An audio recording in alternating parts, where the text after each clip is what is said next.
Hi, everybody. It's Cory. It's our Monday connection time. Got a little devotion to share with you today. But the first thing I need to say is I'm so glad to be able to be out and about. We were under a 14-day self-isolation. So today I thought we would maybe connect here in our worship space. Just give a little bit of a touch of the familiar to all of you. I want to remind you, though, just before we begin the devotion, that this Friday is our Good Friday service. So that takes place Friday at 11 a.m.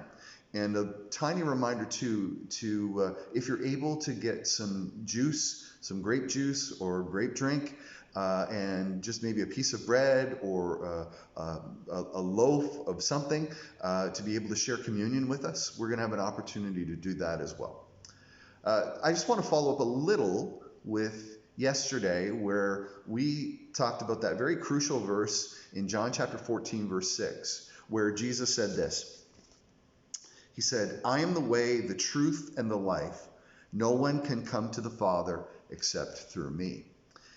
And I know that that raises a lot of questions for people.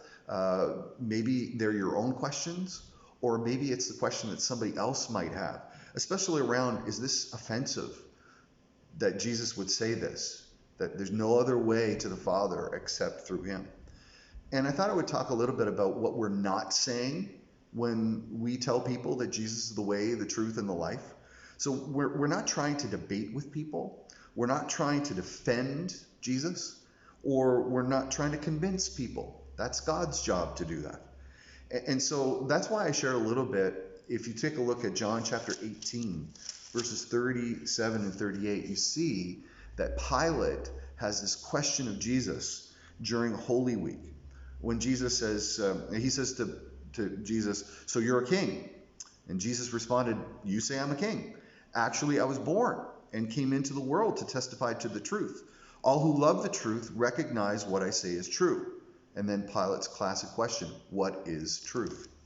That kind of question feels like that's where, if we're talking about Jesus being the way, the truth, and the life, that it almost feels like that question's unavoidable, and we could get bogged into debates and get bogged into defensive positions and things like that. That question that Pilate asked really does seem like some philosophical conversation he wants to have with Jesus, and in fact might be a smokescreen for the real question about what to do with Jesus. He's kind of trying to deflect.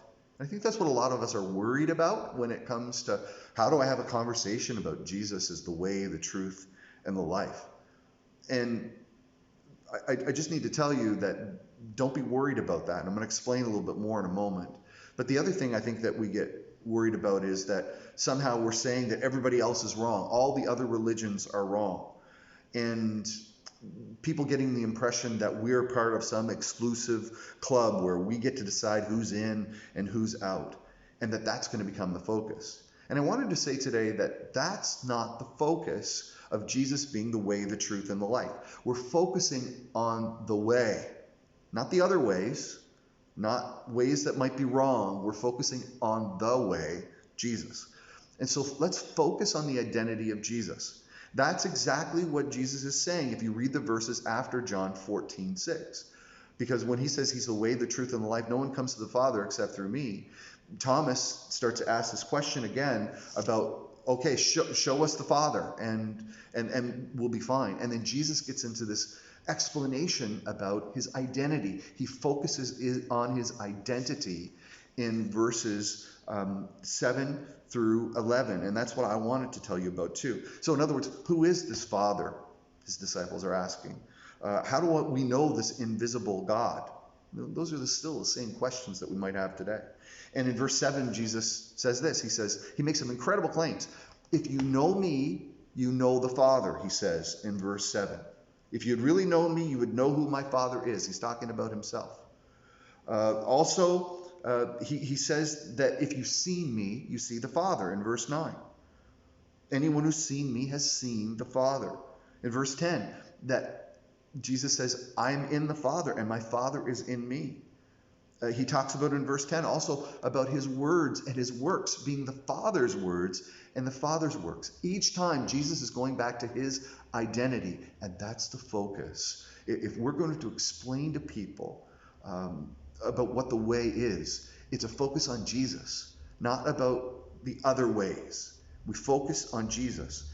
And you build a case with the words of Jesus, explaining what Jesus said, who he was, like in these verses.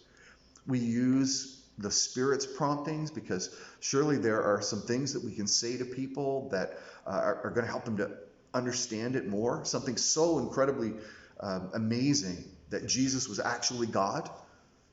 We can use holy reasoning and the Spirit's promptings. And then also, there's no greater case for Jesus being the way, the truth, and the life than that your life is modeled after Jesus. Be like Jesus. Think like Jesus. Speak like Jesus. Live like Jesus. Make your motives and your will like Jesus. There is power in the name of Jesus. And I wanted you to be encouraged by that today, to build bridges and to start spiritual conversations, because it is true. Jesus is the way, the truth, and the life. So until next time, until Friday, we'll see you then. You take care. Bye now.